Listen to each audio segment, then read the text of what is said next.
Hey there, Eric Baskett with eXp Realty. I want to talk to you really quickly about a very, very important subject, and that's called living trusts.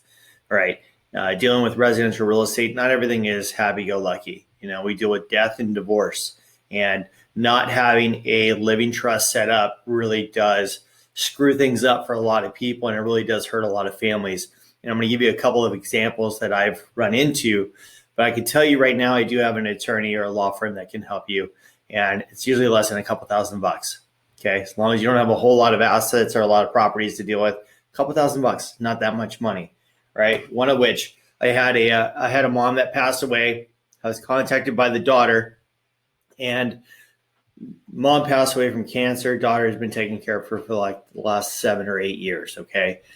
The uncle, mom's brother, became the personal representative, did not consult with an attorney, and started handing out assets or handing things out, distributing stuff, and they were going to sell the property. Well, there was a sister that was living in another state that ended up basically filing a lawsuit against the uncle and the sister that took care of mom for all those years and put a list pendants on the property.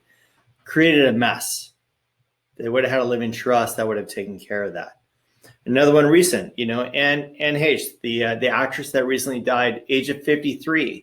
Okay, millions of dollars probably in the bank, and she has two sons, a 20 and a 13-year-old, with no plan set up on how they're going to, handle this. You don't want. I wouldn't want a 20-year-old or a 13-year-old ending up with millions of dollars.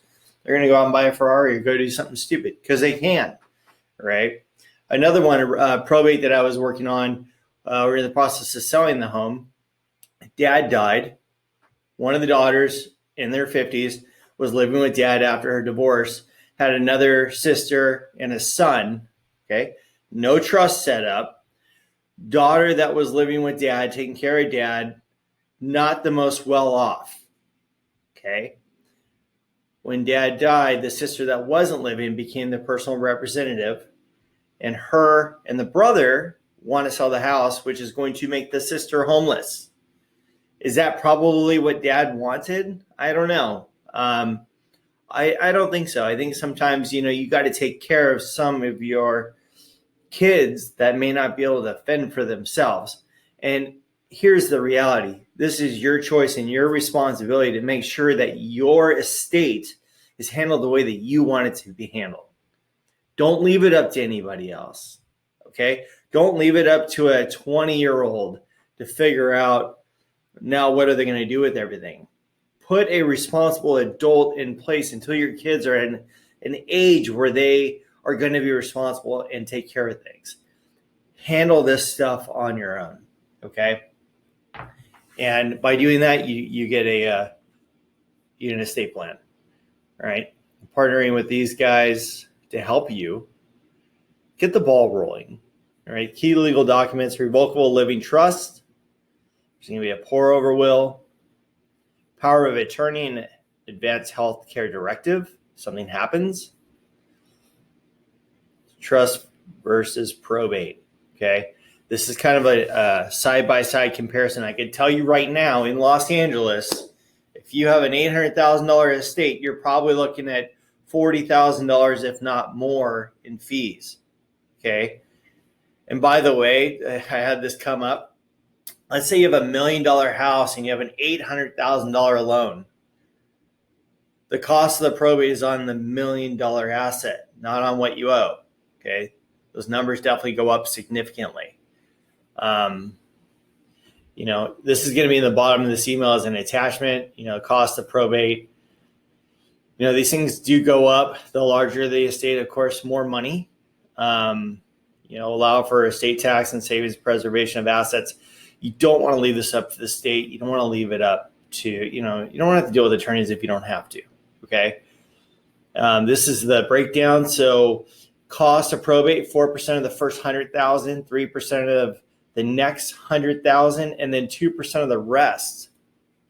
Right. This adds up. On a $500,000 estate, you're looking at $26,000. Los Angeles real estate right now, I think the median house price is probably $800,000. So you can do the math. For less than $2,000, you guys can get this thing set up and taken care of. There is a link down below. If you want to set up a time to talk to them, they're willing to give you a 15-minute consultation. Let me show you this link really fast. I can drag it over. Bear with me. Let me bring this here and make me smaller. If you want to fill this out and then have a conversation, great. If you do not, you want to have a conversation, the contact information is below. They're willing to give you a 15-minute consultation, personal questions, stuff like that. You definitely want to visit this. Don't put this on the back burner. We don't know when that end date comes. Nobody does. But what I can tell you is, working with families that have not set this up, it is a mess. It is stressful. You have all these people coming at you from different angles, and you don't know who to trust or who to talk to. I can tell you, just on the real estate side, there's going to be people calling you trying to buy your property for cash from your kids that may not know crap about what it's worth.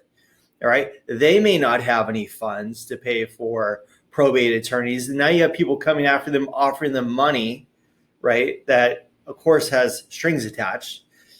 It's a nightmare. I'm showing you how to fix it. It's up to you to share this with somebody else. If you already have your stuff lined up, perfect.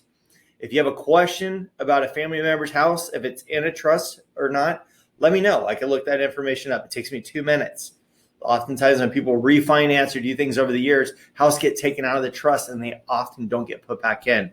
I can help with that. So let me know. I'm here to help you, and have a wonderful day. Talk to you soon. Bye now.